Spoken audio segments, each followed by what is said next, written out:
vidéo qui sera un tag parce que j'ai vu que dans les suggestions que vous m'avez fait pour cette nouvelle année, vous avez été très nombreux à me dire que vous vouliez voir des tags sur ma chaîne, plus de tags, parce que c'est vrai que on se rend pas compte, mais au final un mois ça passe vite et puis je fais peut-être un petit tag et puis au final j'oublie, enfin bref.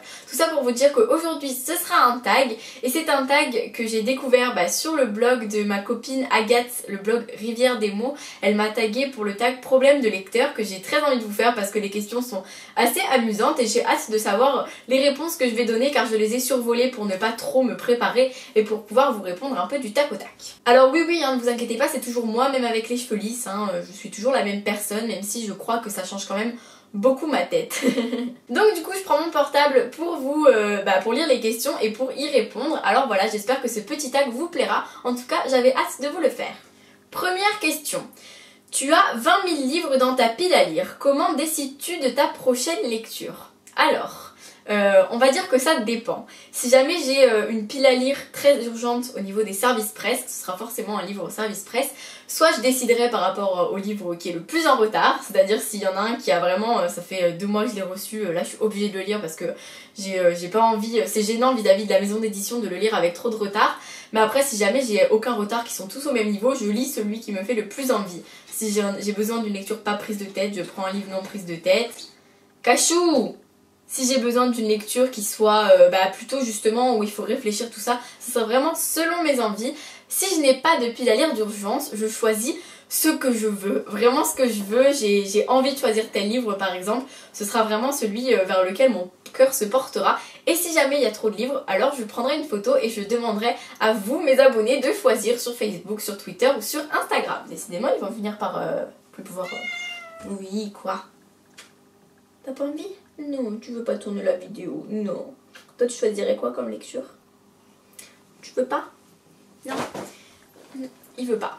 Deuxième question. Tu as lu la moitié d'un livre et tu ne l'aimes pas. Tu abandonnes ou tu continues? Alors, très bonne question parce que j'ai toujours du mal à décider. Mais avant, j'abandonnais. Je laissais le livre de côté. Maintenant, je ne le fais plus. Ça n'arrive jamais. Si je n'aime pas un livre, je le lis jusqu'à ce que je l'ai terminé. Et à ce moment-là, je pourrais faire vraiment une critique constructive parce que j'estime qu'une chronique d'un roman que nous n'avons pas terminé ne peut pas être forcément...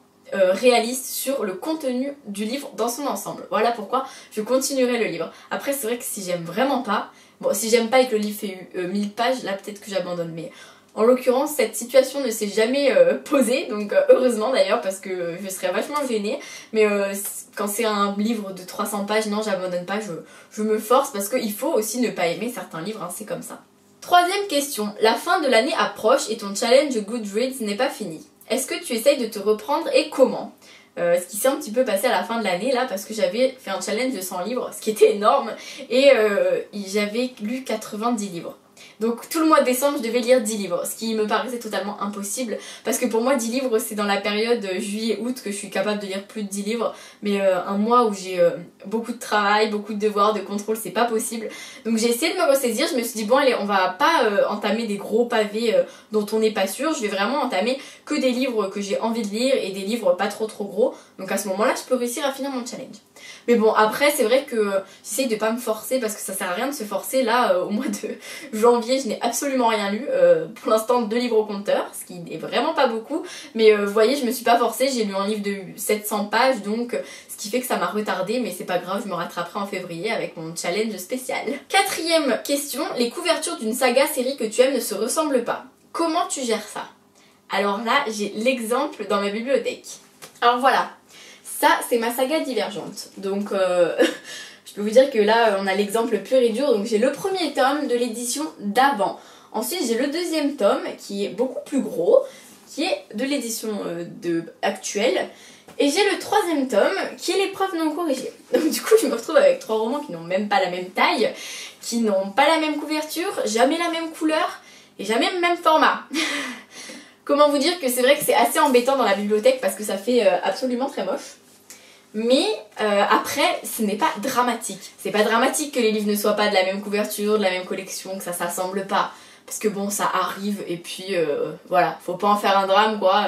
Mais Harry Potter j'en ai en format poche, j'en ai en grand format et j'en fais pas tout un drame, mais après je comprends qu'il y a des gens qui aiment pas ça, moi-même il y a des gens qui comprennent pas que j'aime pas qu'on casse le dos d'un livre, hein, c'est pareil, c'est la même chose. Cinquième question, tout le monde aime un livre que toi tu n'aimes pas, à qui en parles-tu du coup? Si j'aime pas un livre, je vais en parler avec tout le monde en fait, parce que je trouve ça intéressant de savoir pourquoi moi j'ai pas aimé et pourquoi les gens ont aimé.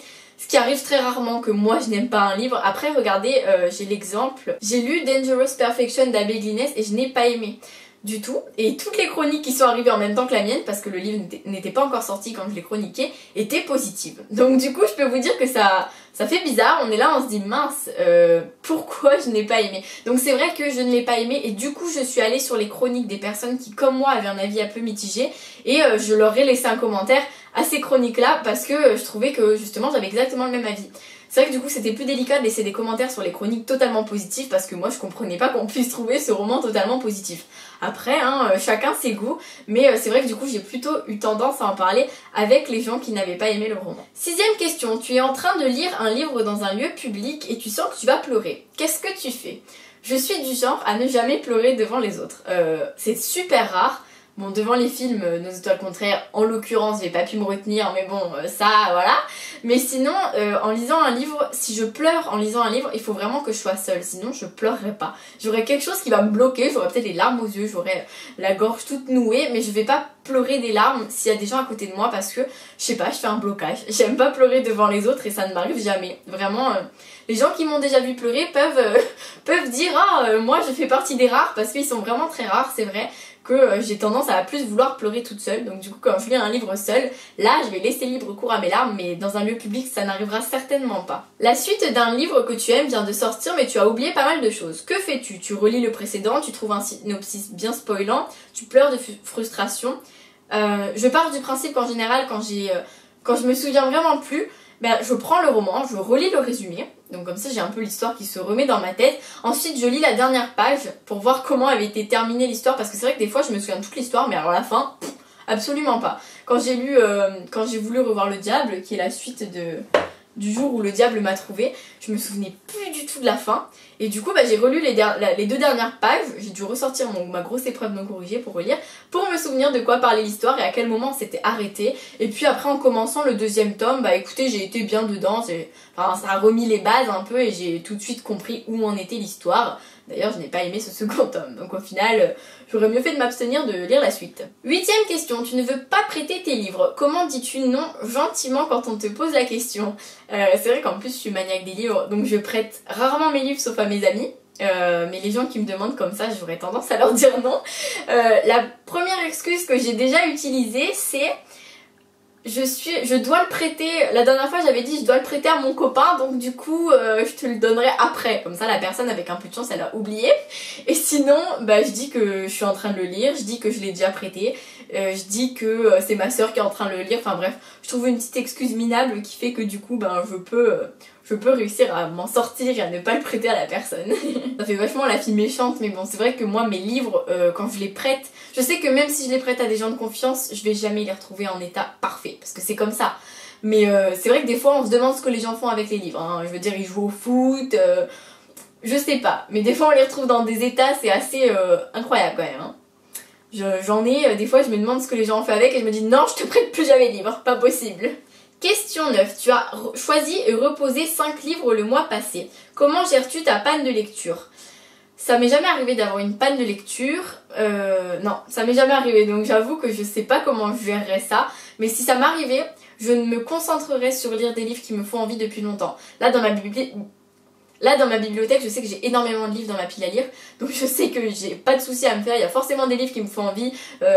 Qui es-tu Alaska, je sais que si jamais j'en ai besoin, je le lis direct parce qu'il me donne très envie. J'en ai beaucoup qui me donnent très envie et que je vais à tout prix lire, donc je pense que si j'avais une panne de lecture, je laisserais les services presse de côté, même si bon, vis-à-vis des éditions, mais bon, vu que ça fait un an et demi que je travaille pour ces éditions, je me dis que je peux me permettre de les laisser de côté, d'avoir peut-être un peu de retard, mais ce sera pour revenir bien plus forte et bien plus prête à lire des livres imposés, si je puis dire. Il y a tellement de nouveaux livres que tu rêves d'acheter. Combien en achètes-tu réellement? Eh bien, je n'achète peu de livres en fait. difficile parce que je reçois des services presse des maisons d'édition. À mon anniversaire, j'en ai reçu en novembre. En décembre, j'en reçois. J'achète des livres au Salon du Livre de Paris en mars. J'achète des livres au Salon du Livre de Montpellier en mai. J'achète des livres à Montreuil. Et pendant l'été, étant donné que je ne bosse pas tout ça, c'est possible que j'aille m'acheter un petit livre, voilà, comme ça.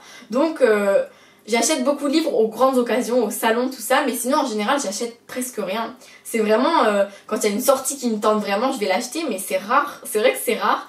Et c'est aussi quand j'ai des sous en fait, donc du coup c'est vrai que ça arrive pas tout le temps. Mais là je vais bientôt aller m'en acheter, mais en fait ma pile à lire est tellement grande que j'ai pas envie d'en acheter. Je préfère lire ce qu'on m'a offert, c'est vachement compliqué comme situation en fait, j'ai du mal à gérer tout ça. 11e et dernière question, après les avoir achetés, combien de temps reste-t-il dans ta pile à lire avant que tu ne les lises?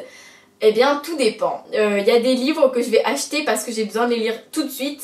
Je veux dire, j'ai eu le livre de Perles, ça a été directement ma lecture parce que mon auteur préféré, je pouvais pas le laisser comme ça, même si je l'avais pas acheté en l'occurrence, je l'avais eu à mon anniversaire. Mais bon, on va compter comme si je l'avais acheté. Et après, il y a des livres que j'achète et qui restent longtemps. J'ai acheté Addiction l'été dernier, il me semble, et je ne l'ai toujours pas lu. J'ai acheté L'été où je suis devenue jolie, dès juin 2014, je ne l'ai pas encore lu. J'attends l'été prochain. Donc du coup, c'est vrai que des fois, je les achète, je les lis une semaine après. Et des fois, je les achète et je les lis un an après. Mais bon, je sais que je les lirai forcément, donc c'est ça qui me rassure et qui me fait me réconforter dans le sens où je ne peux pas tout de suite le lire, mais bon, je le lirai un jour. Voilà, le tag est terminé et j'espère qu'il vous a plu. En tout cas, moi j'ai beaucoup aimé le faire et vous parler de mes problèmes de lecteur, même si ce ne sont pas des problèmes gravissimes, hein, voyons. Le fait d'apprécier la lecture enlève tout de suite tous les problèmes qu'il peut y avoir autour. J'espère que ça vous a plu, je remercie beaucoup Agathe de m'avoir tagué et à mon tour, je dois taguer des gens. Alors, qui vais-je taguer? C'est une très bonne question. Déjà, je vais taguer bien sûr Audrey. Déjà je vais taguer Marine de Tartine aux pommes parce que j'aimerais beaucoup voir quelles seraient les réponses à ces questions, tes réponses, même si après tout je pense qu'on n'est pas bien différentes, mais bon quand même j'aimerais bien voir ça. Ensuite je vais taguer, je sais pas s'il n'y a pas plein de gens qui l'ont déjà fait. En tout cas, je marquerai les noms dans la barre d'infos. Donc regardez bien si vous n'y êtes pas. Je vais taguer Mallory de Mallory Dance Books. Je vais taguer Justine de Fairy Neverland, Margot de Margot Liseuse. Je vais taguer Émilie de Bulldop. Et je pense que ça sera tout. Et Mathilde de Maman Olive si elle ne l'a pas encore fait en article écrit. Mais bon, tu peux le faire en vidéo Mathilde après tout. Enfin bref, voilà les gens que je tag. Et je tag aussi Nathan de Bouquin en folie parce que j'ai envie de voir tes réponses aussi. Voilà, si jamais vous l'avez fait, bah dites-le moi, hein, c'est pas un problème. Et sinon, j'espère que vous le ferez. Je vous fais plein de bisous et je vous dis à très bientôt pour une nouvelle vidéo. J'espère que celle-ci vous a plu, n'hésitez pas à me le dire et à le reprendre et à venir me donner vos liens. Bisous!